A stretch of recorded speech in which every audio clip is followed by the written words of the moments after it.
The great hall of the Galactic Council shimmered with the glow of suspended holographic maps. Species from across hundreds of star systems gathered beneath the West Dome, their eyes fixed upward as pulsating star lines traced the known galaxy. Bright filaments of charted space stretched far and wide, branching into countless territories, each marked with precise coordinates and annotations. Yet as the lines approached human space, the projections stuttered. Beyond the human Baorden, the map faded into static haze, and ominous red lines pulsed in rhythm, marking the end of knowledge. The holograms glitched as if reluctant to even depict the edge. A murmur swept through the chamber, low vibrations from the throats of reptilian diplomats, uneasy clicks from delegations, and the whispers of gaseous beings. Even the stoic Christian ambassadors refracted the council's dim light in strange, distorted ways, revealing subtle tension. At one long obsidian table, a envoy with luminescent scales leaned toward her colleague, a member of the "You ever wondered why?" she whispered in an almost inaudible hum. The rings undulated slowly. "We don't ask," came the simple reply. On the far side of the chamber, a hologram flickered, replaying old council records. Images of diplomatic missions, vibrant trade routes, exploratory vessels leaving trails of data beacons. All charted paths glowing with color and certainty, until human space. There, every beacon report terminated, every exploratory file ended with the same phrase, "No further data." The silence after that line in each record felt heavier than any report of destruction. There was no record of beta. No distress signals. Only the sudden vanishing of ships, leaving behind black boxes filled with garbled audio and impossible gravitational readings. In a corner of the council chamber, a cluster of younger diplomats exchanged quiet, nervous theories. "They say beyond human space there's a rift," Van offered. "Worse," another murmured. "A containment." The eldest delegate present, creature from, released a low tremor. "You do not poke the dark," it rumbled. "You are grateful someone stands in front of it." The hall fell quiet as the human ambassador entered, tall, composed, wearing no regalia, no armor, no decoration. Just a plain suit of dark fabric, unadorned and serene. The tension in the room increased. Even without speaking, the presence of the human felt heavy, like gravity had suddenly intensified. The ambassador nodded politely at each table, acknowledging glances with calm courtesy. But no one dared meet her gaze for long. As the council proceedings began, the Grand Speaker, an ancient Christian being older than some moons, raised a translucent appendage. All territories surveyed. All expansions approved. All systems accounted for except one. The hall grew colder. A single holographic line blinked red and yellow, pulsating like a heartbeat, the Baorden of human space. The Grand Speaker paused. "Is there need to inquire?" The question drifted in the air like dangerous gas. No one answered. One small diplomat, a feathered youth from the system, shifted nervously. He raised his arm halfway before being gently tugged back by his elder. The message was clear: don't ask.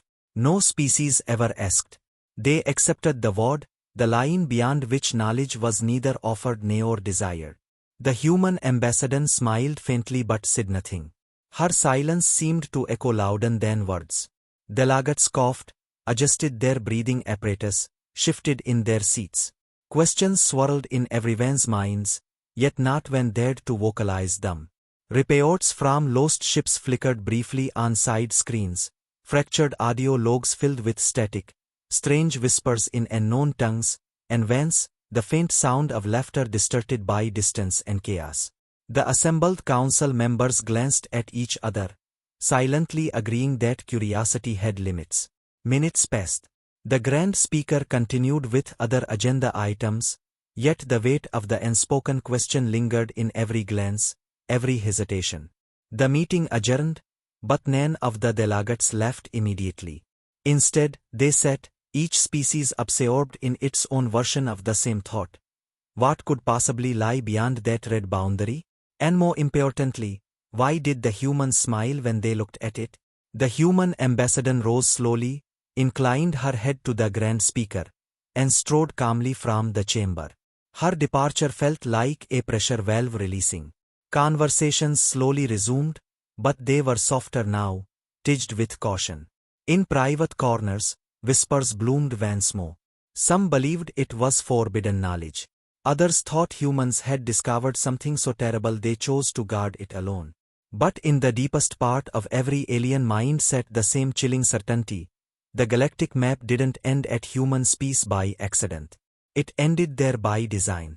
The stars above the observation deck pulsed faintly, the expanse of galactic space stretching infinitely beyond.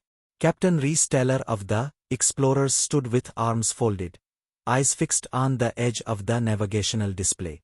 The ship had approached the human Bayordan, that thin red line that shimmered in warning holograms across every navigational interface, accompanied by audio alerts in every known galactic language. Caution. Termination of charted space. Proceeding beyond this boundary is not recommended. But the crew of the vessel had always prided themselves on curiosity, on the endless pursuit of knowledge. Now, standing just meters from that invisible wall, the weight of ancient warnings pressed heavily on every deck. The bridge was silent except for the gentle hum of engines and the flickering of holographic displays. Lieutenant A, with bright violet eyes, swallowed hard. Captain, do we proceed? His voice trembled slightly, though he tried to mask it with professionalism. Rhys didn't respond right away. He simply studied the vast emptiness before them. No beacons. No drift signals. Not even the faint radio noise of cosmic dust collisions. Just absolute silence. Behind them, the science officer, Melly, flicked through council reports. Every probe sent beyond this point was lost within minutes, she said softly. No telemetry. No data recovery. No rescue ships ever returned. Her fingers hovered over the deploy probe button. Still want to try? She asked. Rhys nodded once. Deploy. The probe, a sleek, bright silver cylinder, launched silently from the ship's hull and drifted toward the edge. The entire bridge held its breath. Telemetry streamed in, normal, normal, normal, then static. Melly's console went dark. The lights on the bridge flickered. Then, a faint whispering noise, not from any speaker but resonating in the bulkheads themselves, sent chills through the crew. Scales darkened with stress. That wasn't feedback. Rhys didn't move. I know. The lights stabilized. The crew slowly exhaled. Pull back. Melly asked, her voice hopeful. But Rhys shook his head. I didn't come this far to turn back at shadows. He stepped forward and keyed in a manual override. The ship's engines hummed more deeply, and the vessel inched forward toward the boundary. At first, nothing happened. Then the forward shimmered. Colors rippled across the blackness, not natural light, but patterns, shapes, impossible geometries twisting in ways that made the mind recoil. Melly gasped. That's not a phenomenon.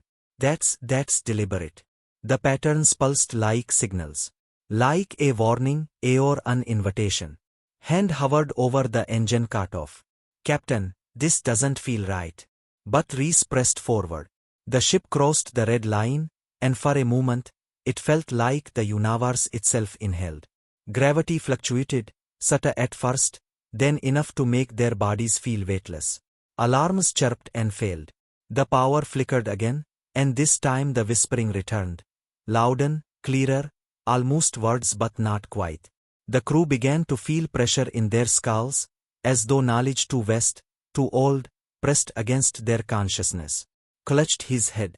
I hear singing, screaming. Rhys closed his eyes for a moment and opened them again. Hold steady. Beyond the space folded open. Not a wormhole, not a gate, but a corridor. It stretched infinitely, lined with flickering points of light, and each point pulsed with something that felt disturbingly alive. Then the corridor ended, revealing something enormous. A structure? A vessel? No, something greater. It filled their vision, a lattice of light and darkness entwined, forming shapes that made logic rebel. And at its center, a single human figure. Or something that looked human. Impossible at this scale. It turned its head, as though it could see them across. Its eyes glowed with warmth and warning. Then the voice came. This time, in perfect clarity, in each crew member's own language. You were not meant to come here. Melly's voice cracked. Captain, we need to leave. But Reese couldn't move. His limbs felt anchored by awe and terror. The figure spoke again. The map ends here for your safety. Return. Do not tempt the infinite. The corridor began to collapse, folding in on itself. Panic erupted on the bridge. Hit the reverse thrusters, but time itself felt distorted. The ship jerked as though yanked by unseen hands. Then, in an instant, they were back. The ship drifted several kilometers from the boundary line. All systems stabilized. The whispering ceased. The crew sat in silence, breathing heavily. They displayed only calm stars and the faint red shimmer of the galactic Baorden. Reese finally spoke, his voice low and shaken. Mark this in the log. The humans didn't draw the line to keep others out. They drew it to keep something else in.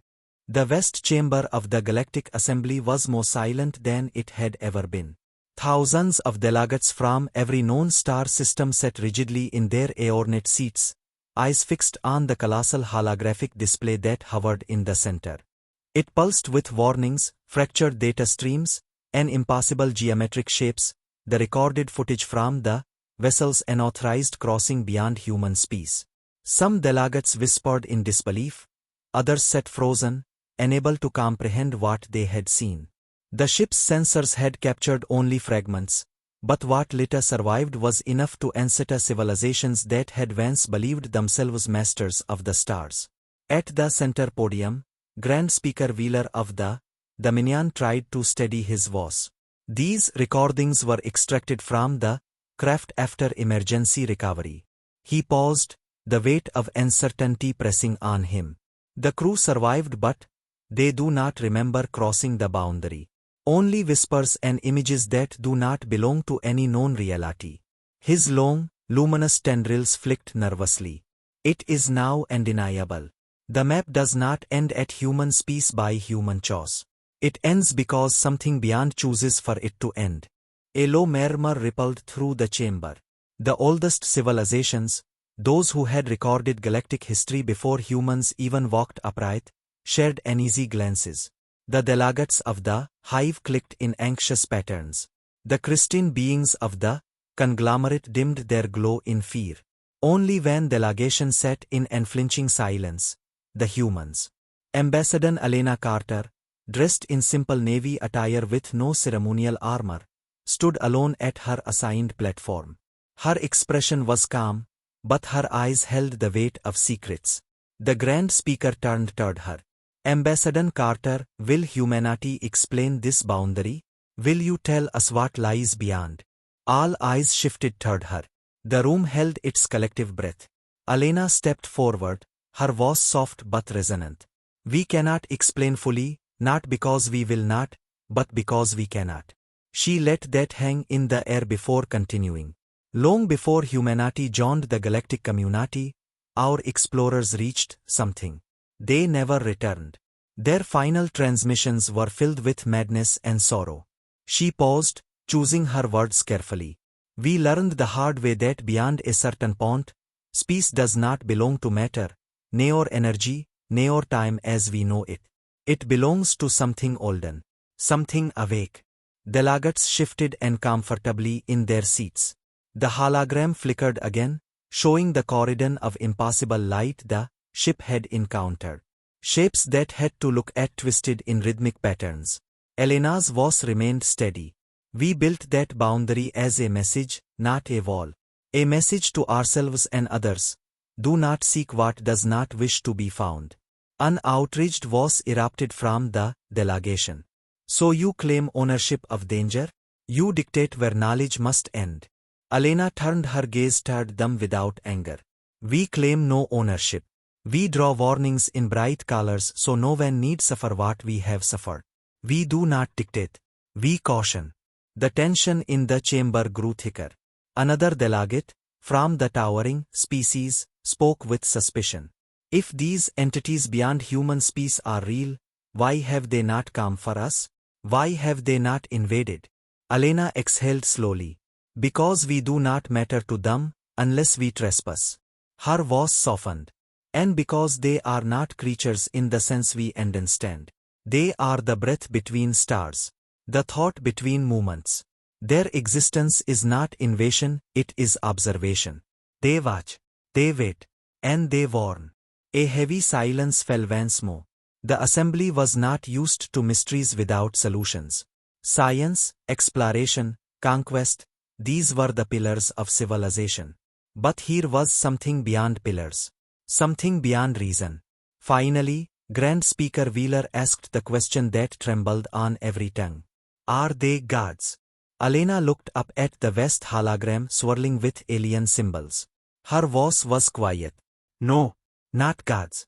But old enough that once, long ago, someone might have mistaken them for gods. Or demons. A low vibration rippled through the chamber floor. The collective energy of so many beings grappling with cosmic dread. Wheeler swallowed hard. What should we do? Alena did not hesitate. Nothing. She turned to face the assembly fully. Stay within your maps. Dream within your skies. Push the boundaries of knowledge in all directions, except that when. Not out of fear. Out of wisdom. The chamber fell silent. No vote was called. No resolutions passed.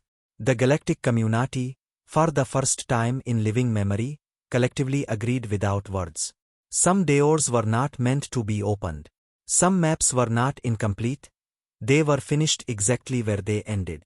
The chamber doors of the Galactic Assembly opened slowly, revealing the delegation from Earth walking with measured steps.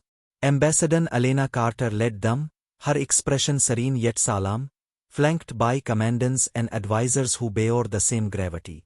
Every eye in the West Chamber turned toward them as they crossed the floor in silence. The assembly, filled with beings from 1,000 worlds, sat motionless. The whispers that once followed the humans every step had ceased entirely. The incursion beyond human species had left no doubt.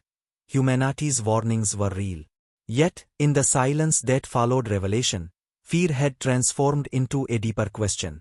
How had humans endured what no other species could even comprehend? Alena reached the center platform. This time, there were no demands, no accusations. Only quiet expectation. Grand Speaker Wheeler, voice trembling with deference, spoke softly. We ask not out of defiance, but out of necessity. How did humanity survive what lies beyond? His tendrils trembled with the weight of the question. The chamber, for all its grandeur and technological marvels, felt small compared to the infinite and known pressing at the edges of thought. Alena inhaled. We didn't survive by choice, she said. We survived by instinct. Long before humanity reached the stars, we learned what it meant to look into the dark and find it staring back. Her words carried across the chamber with heavy calm. Our ancestors faced storms they couldn't predict, beasts they couldn't defeat, plagues that struck without warning. We did not control these forces. We endured them. Her eyes swept the assembly. Fear taught us caution. Pain taught us wisdom. But curiosity made us reckless. It made us seek answers, even when the questions were dangerous. She gestured toward the swirling holographic representation of the unknown. We reached beyond. And we paid for it. Entire colonies were lost. Ships drifted back empty. Minds shattered. Yet somehow, we kept learning. We learned the edges of that boundary and, more importantly, we learned when not to cross it. She paused, her gaze steady. It taught us that survival does not always mean victory. Sometimes it means knowing when to retreat. A low murmur rippled through the delegates. The Christine, emissary, their body shifting colors in response to emotional resonance, leaned forward. And the entities? Do they hate us? The question hung like a fragile thread. Alena shook her head slowly. They do not hate. They do not love. They simply are. They observe. They test. And if you fail their test, they erase you, not out of malice, but as if wiping dust from a table. They do not care. And that is what makes them terrifying. The room seemed to grow colder. Wheeler asked quietly, "And the humans who returned from beyond the boundary, did they tell you what they saw?" Elena hesitated for the first time. They tried. Their words broke apart. Their minds fractured under the weight of trying to explain the inexplicable. But they left us fragments. Symbols. Echoes of patterns. She pointed to the ancient runes swirling in the projection. "We have those records. And from them, we crafted the line in space where the galactic map ends." The delegate, towering and armored in ceremonial plates, finally spoke. "We thought humans feared what lay beyond. Now we understand. You respect it." Elena inclined her head. "We fear it too. But fear is not weakness. It is the oldest form of wisdom." An unexpected silence followed. Then the hive leader clicked a solemn acknowledgement. The delegate lowered his head in respect. Van by van, across the assembly, gestures of understanding rippled outward like waves. It was not submission. It was acceptance. The grand speaker broke the silence. "Then humanity will be the keeper of that boundary. We will no longer question the end of the map." He paused. "But if, when they come through, will you stand with us?" Elena's voice was soft but resolute. "We will stand first." Her words echoed with the weight of ancient oaths. The chamber shifted into a stillness deeper than silence. A new holographic display shimmered into life, a new beorden etched in glowing silver, not as a wall, but as a warning inscribed across the stars: "Here ends knowledge. Beyond lies the unknowable." And beneath that line, a single symbol, the human spiral, representing caution, curiosity, and courage in balance. As the assembly adjourned, no one cheered. No triumphant fanfare played. Delegates from hundreds of worlds exited in silence, their thoughts heavy. The map had not grown today, but wisdom had. And for the first time, they understood why the stars stopped where human speech began. Because beyond that place, survival was not measured by strength, but by restraint. And only humans had ever learned that lesson the hard way, and lived to tell the stars.